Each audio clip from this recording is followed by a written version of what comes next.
Hello viewers, কেমন আছো সকলে? আশা করি সকলে ভালো আছো।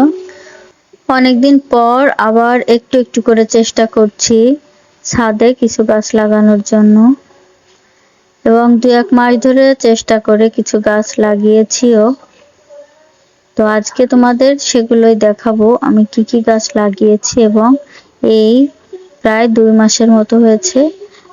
তো গাছগুলো কেমন হয়েছে এবং কি কি গাছ লাগিয়েছি সেগুলো আজ তোমাদের দেখাবো। প্রথমেই দেখো, আমি লাউ গাছ লাগিয়েছি, এবং আগে থেকে একটা কথা বলে রাখি, যে গাছগুলো দেখছো সবগুলো বীজ থেকে তৈরি করা, কোনো চারা কিনে এনে গাছগুলো করা না।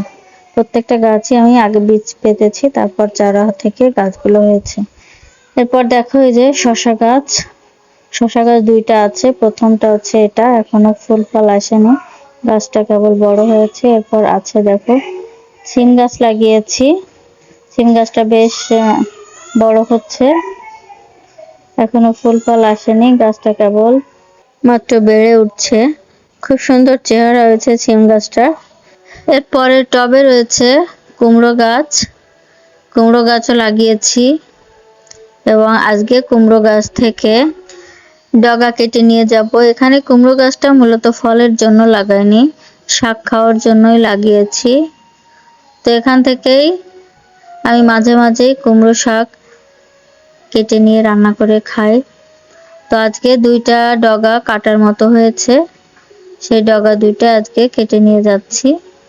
দেখো কুমড়োর ডগা কাটা হচ্ছে, এবং নিজের হাতে লাগানো যে কোনো সবজি বা ফল দেখতে ভালো না হলেও খেতে অনেক ভালো লাগে। এরপর দেখো শসা গাছ, পরবর্তী যে শসা গাছটি, সে শসা গাছে বেশ কয়েকটি শসা ধরেছে। আজকে 2-1টা শসা হয়তো তোলার মতো হয়েছে, সেগুলো তোলা হবে। দেখো প্রথম একটা শসা তুলছি, এবং এই প্রথম শসা তোলা হচ্ছে, এর আগে শসা তোলা হয় নাই। গাছ বেশি দিন হয় নাই লাগিয়েছি, মাত্র শসা পড়েছে, বেশ কয়েকটা শসা পড়েছে, তার ভিতর থেকে 2টা মোটামুটি বড় হয়েছে। দেখো শসা তোলা হচ্ছে, এই যে একটা তুলে ফেললাম, আর একটা এই পাশে অন্য একটি ডালে হয়েছে, সেটাও বেশ বড় হয়েছে।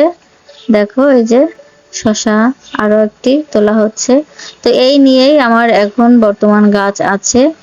তো আমার ভিডিওগুলো দেখার জন্য তোমাদেরকে অসংখ্য ধন্যবাদ।